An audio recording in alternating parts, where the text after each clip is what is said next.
DocTalk is brought to you by Merck Animal Health, the science of healthier animals. Good morning, folks, and welcome to DocTalk. Dr. Dan Thompson. Sure glad that you joined us today. It's going to be a great show. We're going to discuss how steroid implants work in beef cattle. My guest, Dr. Chris Reinhardt from the Animal Science Department from right here at Kansas State University. Enjoy the show.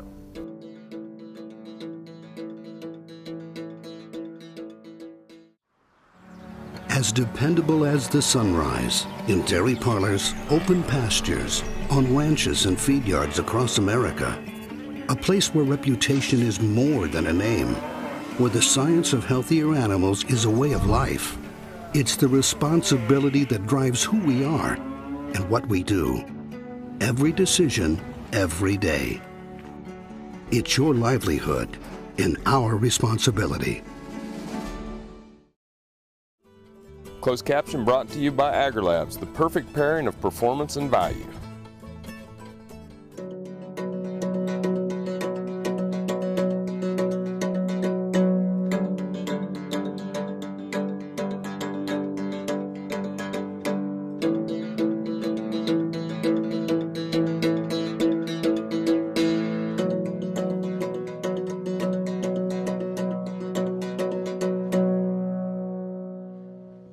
Hey folks, welcome to Doc Talk. I'm Dr. Dan Thompson and this is Dr. Chris Reinhardt, who is a friend and a colleague here at Kansas State University. He is an associate professor, fixing to be a full professor at Kansas State University in the Department of Animal Science and Industries. He is also our state beef extension specialist for feedlots, and he's a ruminant nutritionist. And Chris, first of all, I just appreciate all you do for Kansas, appreciate what you do for K-State and what you do for the Beef Cattle Institute. Let's get into this and start talking about breaking it down. Steroid implants have been around since the 50s. Yes. And, you know, what compounds are used? Well, we can get super technical and put everybody to sleep, myself included, but in a broad sense, we typically use estrogenic and androgenic hormones, the common, what we'd all know as the female hormone and the male hormone. So estrogenic would be like your estradiol or estrogens, androgenic or the testosterone, but we don't actually use testosterone, we use an analog called trenbolone acetate. Correct. It's more potent than the testosterone, but it does essentially the same thing in the body. With no sexual side effects. Correct. Okay, so when we use these compounds, you know, I think one of the things that amazes me is how small the dosage rate is. You know, I mean, just what kind of dosage rates are we talking about? These are 4, 5, 800-pound animals. We're 200-pound beast. And the total dosage we put in that animal's ear is in the milligram dosage, between 20 and up to 200 milligrams.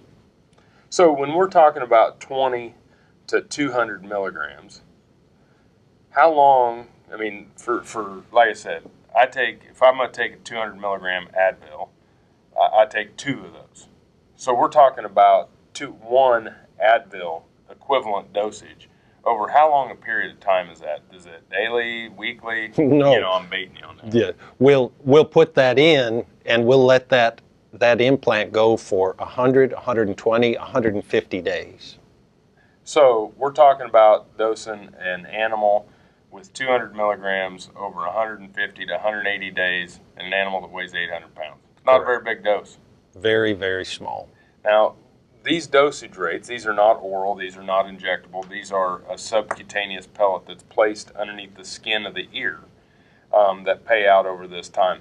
You know, one of the things, we've got about a minute before we go to break, but it lends itself to me that these products are extremely safe when it comes to human consumption and residues. I mean, a 200 milligram dosage rate over 180 days in an 800-pound animal. Do you have some feel for that?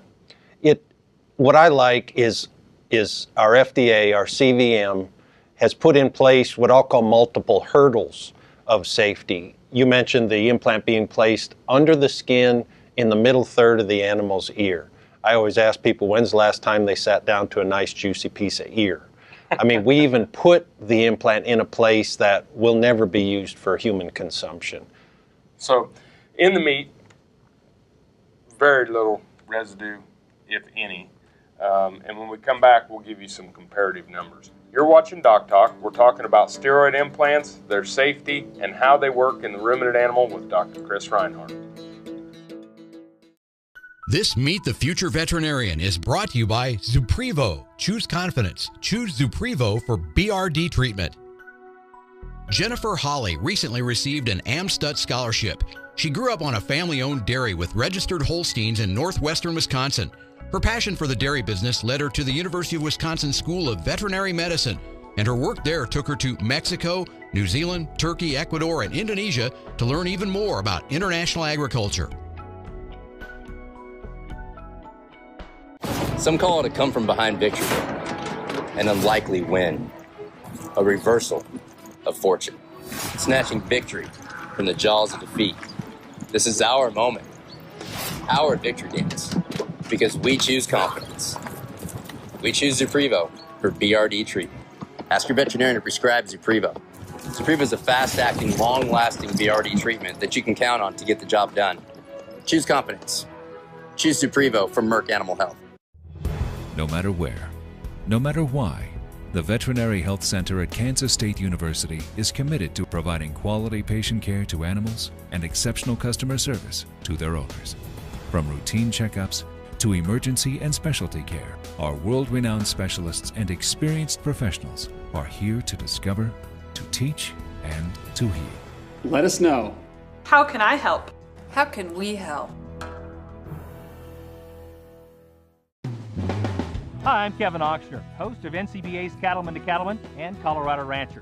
Join me each week as the National Cattlemen's Beef Association brings you the latest updates in industry information and market news. Plus, each week we provide important educational information and features on cattlemen from across the country just like you. And we can't forget our favorite cowboy poet, Baxter Black. Join me for NCBA's Cattleman to Cattleman, debuting Tuesday nights at 8:30 Eastern, right here on RFD TV. Beef producers asked for it, and Norbrook delivers. Introducing new Enroflox 100, the newest addition to your arsenal for treating bovine respiratory disease. Enroflox 100 is an FDA-approved, ready-to-use injectable antimicrobial solution to treat BRD associated with Mannheimia hemolytica, Pasteurella multocida, and Histophilus somni in beef and non-lactating dairy cattle. Administered SQ as a multiple-day therapy. Consult with your veterinarian today about Enroflox 100, the new choice. This segment is brought to you by Norbrook Laboratories, manufacturers of Enroflox 100, the newest addition to your arsenal for treating bovine and swine respiratory disease. Folks, welcome back to DocTalk. Dr. Dan Thompson here with Dr. Chris Reinhardt from the Department of Animal Science and Industries here at Kansas State University. And we're talking about steroid implants. And, you know, when we talk about the safety, I keep going back to that publication Dan Loy put out from Iowa State, comparing the estrogenic activity of different feedstuffs or foodstuffs. And when you look at soy flour at over 350 million nanograms of estrogenic activity, or tofu over millions of nanograms of estrogenic activity in an 8-ounce serving, or you look at eggs and cabbage and peas and their estrogenic activity of 2,000 nanograms of estrogenic activity. Folks, when you're looking at an 8-ounce steak from an implanted steer, there are 3 nanograms of estrogenic activity in that steak. When you look at the estrogenic activity of a steak from a natural or organic steer that was not implanted with a steroid implant, the estrogenic activity within that 8-ounce steak is 2 nanograms of estrogenic activity. So the difference of 1. How small is a nanogram? A nanogram per kilogram is equivalent to a blade of grass on a football field. So when we talk about the safety and we talk about the opportunities that we have, you know, I think a lot of people are misled on the amount of estrogenic activity or steroid activity, and you really need to get to know the facts, because there's a lot less estrogenic activity in meat that's implanted with steroid. Beef from cattle implanted with steroids, than what there is in eggs or milk or cabbage or peas or tofu or things of that nature, in magnitudes of thousands and millions. And the other thing I like to add is that doesn't make those foods unhealthy. No, they're very healthy. They're good for you. Our bodies have the ability and the design to process those and use those and not be affected by those estrogenic activities whatsoever. And so all of this screaming over 1 nanogram when our body itself produces hundreds of millions every day gets me excited. A pregnant woman produces 20 million nanograms of estrogen a day. A non-pregnant female produces 500,000 nanograms of estrogen a day. An adult male produces 130,000 nanograms of estrogen a day. It's something natural, and we're going to throw the baby out with the bathwater over that blade of grass on the football field. So anyway, well, let's talk just briefly. We've got about a minute. Just tell me the efficiencies that utilizing these products, because they also improve sustainability and decrease the inputs of natural resources to produce beef. We have the opportunity to use implants almost from the birth of the calf. We have very low dose implants that match the size, the small size of a young calf. Through the suckling phase, we've got implants that match the growing phase, whether they're in the dry lot or on pasture, and we've got implants that match that bigger animal. Long story short, use of those implants reduces, I'll say, the carbon footprint, improves the production efficiency of that animal in its lifetime by 10 to 15%. So 10 to 15% less feed is required to produce that animal of the same size relative to one that we don't utilize. And that's huge. It's one of the few things we can do in production agriculture that delivers every time. Hard to tell somebody in a developing nation why we wouldn't use these kind of products to improve efficiency and make more food. True. Thanks for watching DocTalk. When we come back, we're going to talk a little bit more with Dr. Reinhardt about how these products work in your cattle. This hog is Hanover hoof for meal made from U.S. soybeans. Now, one hog isn't that impressive, but suppose we add another, and another, and another. Before long, you've got billions of hungry customers around the world all clamoring for the same thing. Our soybeans. Learn more about the billion-dollar appetite of animal agriculture at BeyondTheElevator.com. Brought to you by America's soybean farmers and their checkoff. Calves require adequate, high-quality colostrum immediately following birth to receive the immune and nutritional support needed to fight diseases and thrive. Next-generation Colostrix colostrum replacer and supplement are USDA licensed to aid in the treatment of failure of passive transfer and contain natural maternal bovine colostrum antibodies against E. coli K99. Ask your animal health supplier for Colostrix or visit agrilabs.com for details. Colostrix makes all systems go.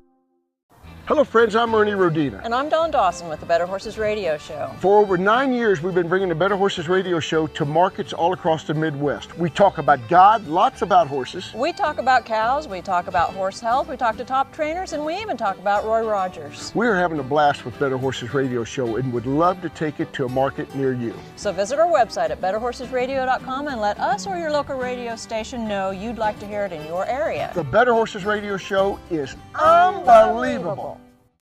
TrueTest Group, weighing systems, electronic identification EID, electric fencing, and dairy automation systems help farmers and ranchers around the world manage the performance of their livestock for ultimate profitability.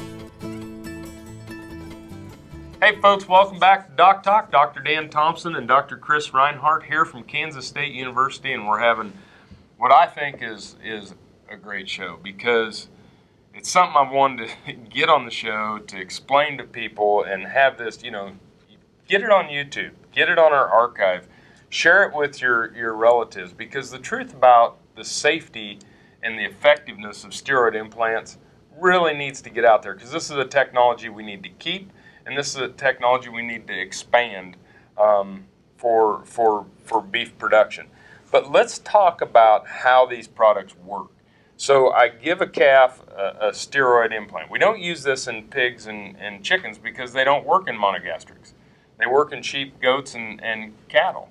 And so tell me, once I give an injection, or give, not an injection, but I give a steroid implant underneath the ear to a calf, what's happening? And that's where we can really lose our audience. Is it's very, very technical, and it turns on dozens, if not hundreds, of systems inside that animal. But what I like to relay that to is I was so excited when I learned all of those really complicated systems that are getting turned on by that tiny little pellet are the exact same systems that get turned on by using a bigger breed of bull.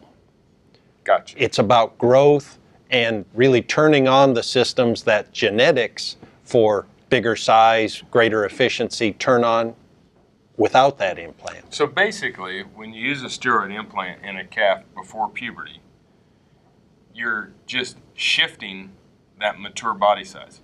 It's actually the opposite of what most people think is happening. Most people think that when you give a hormone, the onset of puberty comes quicker. Actually, when we use the steroid hormone, we're actually delaying puberty and shifting the mature body size or the frame size of those animals. We all understand that young animal is extremely efficient, very lean growth, growing frame, growing muscle, and just what you said, Doc, by delaying, us middle-aged people would like to have some of our fat deposition delayed for a couple of years, and that's essentially what we're doing with that calf. We're putting them in a more immature phase of growth. You're exactly right. So we shift the mature body size, and I liked how you said it during the break. You know, it's like it's equivalent to selecting a different bull for frame. Yeah, if you're a Western rancher trying to use a smaller frame bull and to raise small heifers and smaller size cows, and yet you have steer offspring, using these implants essentially allows you to cheat the system, rewind the clock, and turn that frame 5 calf into a frame 6 or even a frame 7 calf. By using the steroid implants. So when we say we're shifting the mature body size of these critters, we're taking these animals from a frame score 5 to a frame score 6 or 7 by the use of the implant. And if we didn't use the steroid implant, you would just leave them at a frame score 5. And mark it at a much lower weight, and that's really what we measure efficiency by, is how many pounds we get to sell at the end. Cool. Let's take a break. When we come back, we're going to wrap up with Dr. Reinhardt. We're going to talk a little bit more about how these steroid implants affect the body and growth rates of your calves. You're watching DocTalk, and we're really glad. The BQA tip of the day, sponsored by Behringer Engelheim Vetmedica Inc. Hello folks, this is Dr. Nels Lindberg with Animal Medical Center and Production Animal Consultation. Today's BQA tip of the day isn't so much a tip, but it's a challenge. It's a challenge to you producers, stockmen, cattlemen, horsemen, whatever part of the beef industry you're involved in, to get BQA certified. It's extremely important for your education, for the success of our industry, and also for the health and well-being of these cattle that we care for every single day. Nobody cares for these cattle more than we do, but it's very important for us to get further educated in this process. It's very easy to do. All you have to do is go to bqa.org or even contact the Beef Cattle Institute at Kansas State University, and they'd be more than happy to help you through the process. It's easy, it's simple, let's get it done. Thanks.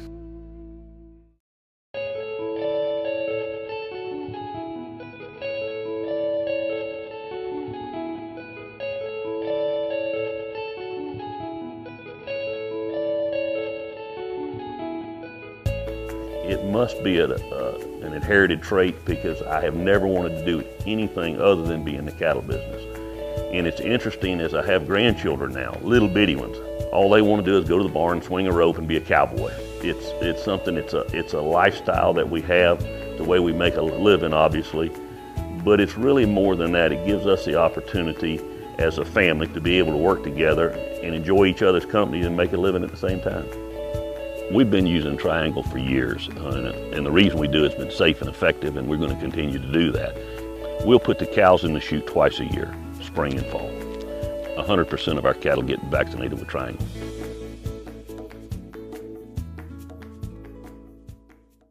Working your cattle just got easier. Introducing the new VetGun delivery system, a new way to apply topical insecticides to your cattle. The VetGun lets you remotely treat cattle with effective parasite control, so you can do it from an ATV, on horseback, or just walking among the herd. It's that simple. The proven topical insecticide AML VetCap is used with the VetGun. It works fast to control horn flies and lice while minimizing stress on your cattle. Fast, easy, effective. VetGun. Check with your animal health supplier for availability. Valley Vet Supply is devoted to providing information and professional quality products at reasonable prices. Valley Vet Supply. Beef producers need a practical choice when antibiotic therapy is required. More than ever, they are reaching for non-prescription Noromycin 300LA from Norbrook. Specially formulated to produce sustained antibiotic blood levels up to 4 days in cattle, Noromycin 300LA delivers economic, broad-spectrum disease management for pneumonia, shipping fever, pink eye, wound infections, and foot rot. See for yourself why Norbrook's Noromycin 300LA is the practical choice for your herd. This segment is brought to you by the Beef Quality Assurance Program and the Kansas Beef Council, improving animal care and beef safety for more than 20 years. Hey folks, welcome back to Doc Talk. Dr. Dan Thompson here with Dr. Chris Reinhardt, and we're at the Beef Cattle Institute at Kansas State University, where Dr. Reinhardt is in the Department of Animal Science, and he is our state feedlot extension specialist in the state of Kansas. And we talked about shifting that mature body size. And so when we use a steroid implant, let's just take a show steer or a commercial steer. We implant them, they're going to go from a frame score 5 to a frame score 7. So that shift in mature body size. When we get those animals to an endpoint, and the endpoint, as people know, is the amount of fat deposited over that 12th and 13th rib or the tail head, however you're going to judge it. These animals actually have more lean tissue deposition, more muscling, not necessarily because they're Arnold Schwarzenegger. You know, I mean, people think of that with steroid implants. That's not the reason. The reason is because we shifted that mature body size, and to get that taller animal to the same endpoint, we had to deposit more muscle to support that frame.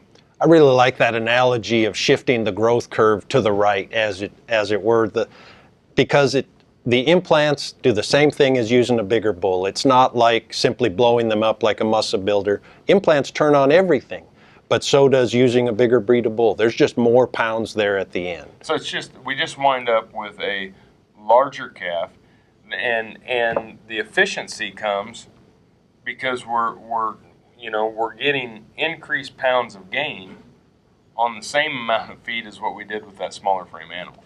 And that's really where we are today in the beef industry, is trying to find efficiencies in the margin. And implants, as I said, are the one thing we can count on time and time again of delivering that efficiency. So steroid implants will increase lean muscle deposition. They have no effect on fat. Correct. And whether it's fat deposition across the loin or in the steak, people have that misconception that steroid implants decrease the quality grade because they decrease fat deposition. They actually just increase the muscling deposition around the same amount of fat. Correct. So what about tenderness in steroid implants? That's the same story. Simply making the animal bigger and more efficient, as long as we take them to that same fat defined endpoint, whether that's external fat or marbling deposition, the tenderness is the same. So we do have to worry about quality grade. Correct.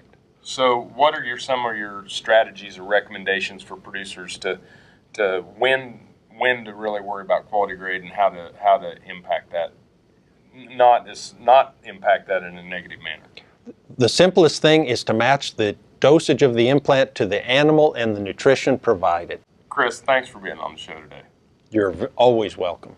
Folks, Dr. Chris Reinhardt, I don't know if we could do a much better job of getting this message out, but steroid implants are a safe technology that we need to be using, and we need to get the word out to consumers and to people. So if you want to know more about what we do here at Kansas State University, you can find us on the web at www.vet.ksu.edu. You've been watching Doc Talk. I'm Dr. Dan Thompson with Dr. Chris Reinhardt, and we'll see you down the road. Closed caption brought to you by AgriLabs, the perfect pairing of performance and value. For more information about this program or previous programs, go to DocTalkTV.com.